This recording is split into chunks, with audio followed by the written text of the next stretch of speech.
Шкода полностью рассекретила новый кроссовер Enyaq, который стал первым полностью электрическим SUV чешской марки.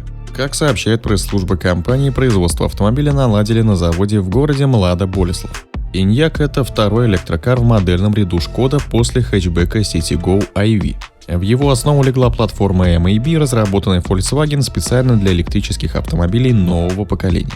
По габаритам электрокар сравним с Кодиак. В длину он достигает 4648 мм, а в ширину 1777 мм. В высоту 1616 мм, колесная база составляет 2765 мм. Объем багажника 585 литров. Коэффициент аэродинамического сопротивления 0,27.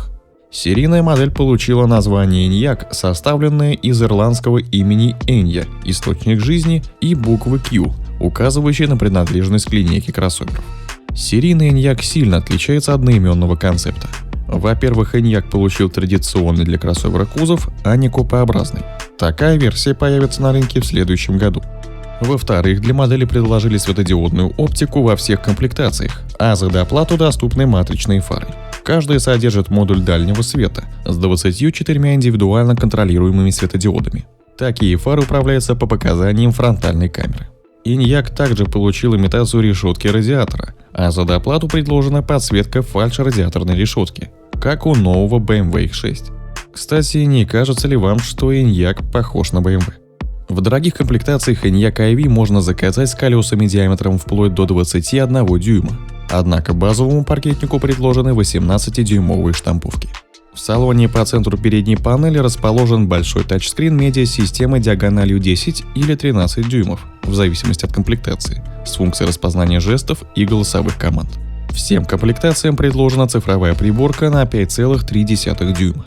Даже в самой простой комплектации уже будет двухзонный климат-контроль, мультируль с кожаной отделкой, мультимедийная система с технологией SmartLink, цифровое радио и порт быстрой зарядки с мощностью 50 кВт. В более дорогих комплектациях будет камера заднего вида, датчики парковки, подогрев руля, зарядка на 100 кВт, а в топовых вариантах на 125. Для некоторых версий будут доступны подрулевые лепестки. С их помощью можно выбирать степень рекуперации энергии на торможении. На выбор предложено несколько вариантов отделки, включая обивку сидений кожей, при обработке которой был использован экстракт листьев оливкового дерева, а также шерстью или материалом, полученным из переработанных пластиковых бутылок. В целом в архитектуре интерьера прослеживается влияние последних серийных машин бренда. При создании Enyaq i-V в Шкоде придерживались философии Simply Clever. В кармане водительской двери по традиции спрятан зонтик. Под центральным подлокотником расположен бокс на 6,2 литра. Под центральной консолью еще один бокс на 11,4 литра. На втором ряду есть набор для сна, выдвижные шторки на задних боковых дверях, система очистки зарядного кабеля, 2 порта USB-C и розетка на 230 вольт в задней части салона, столики в спинках передних кресел, электропривод пятой двери с виртуальной педалью и настраиваемый по высоте фальшпол в багажнике. Кроме того, в оснащении включен помощник Travel Assist, который сочетает в себе адаптивный круиз-контроль и систему помощи при движении в пробках. Автоматическое торможение здесь может срабатывать даже при повороте на перекрестке, если приближается встречный транспорт.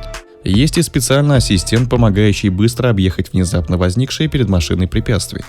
Помимо предупреждения фронтального столкновения, тут внедрена система Proactive Crew Protect Assist, которая еще до удара, во время экстренного торможения, подтягивает ремни безопасности, закрывает окна и сдвижной панорамный люк. Предусмотрено удаленное управление электромобилем со смартфона, которое позволяет дистанционно его припарковать как параллельно, так и перпендикулярно. Шкода Enyaq будет доступен в нескольких модификациях, включая спортивную версию RS. Европейцам предложат выбрать из 3 заднеприводных вариантов и 2 полноприводных.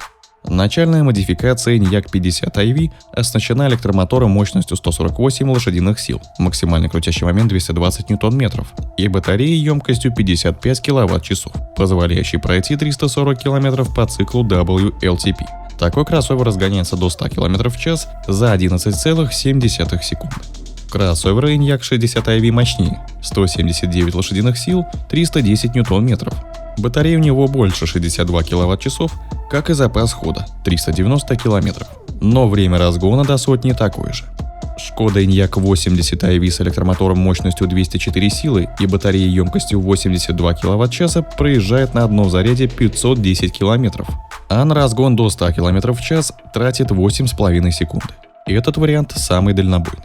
А самая простая полноприводная модификация Enyaq 80X iV оснащена парой электромоторов, по одному на каждой из осей, суммарной мощностью 265 сил и батареей на 82 кВт-часа.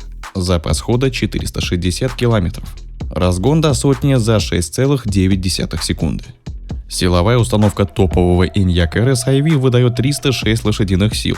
Батареи и запас хода те же, что и у 80X iV. При этом до сотни заряженный электрокар разгоняется всего за 6,2 секунды. Он способен тянуть прицеп массой до 1,4 тонны. Опционально на машину ставится буксирное устройство с электрическим раскладыванием. Для всех модификаций, кроме RS, максимальная скорость ограничена на отметке 160 км в час, а топовый вариант RS способен разогнаться до 180 км в час. В Чехии базовый Шкода Enyaq будет стоить от 40 400 евро, примерно около 3,5 миллионов рублей. На рынок Европы модель попадет в 2021 году. Приветственное издание Founders Edition выйдет весной тиражом 1895 штук в честь года основания компании. Продавать новый электрокроссовер в России Шкода пока что не собирается. Как вам новая Шкода Enyaq iV? Пишите свое мнение в комментариях. И не забывайте подписываться на канал, если еще не подписаны, чтобы быть в курсе последних событий автоиндустрии.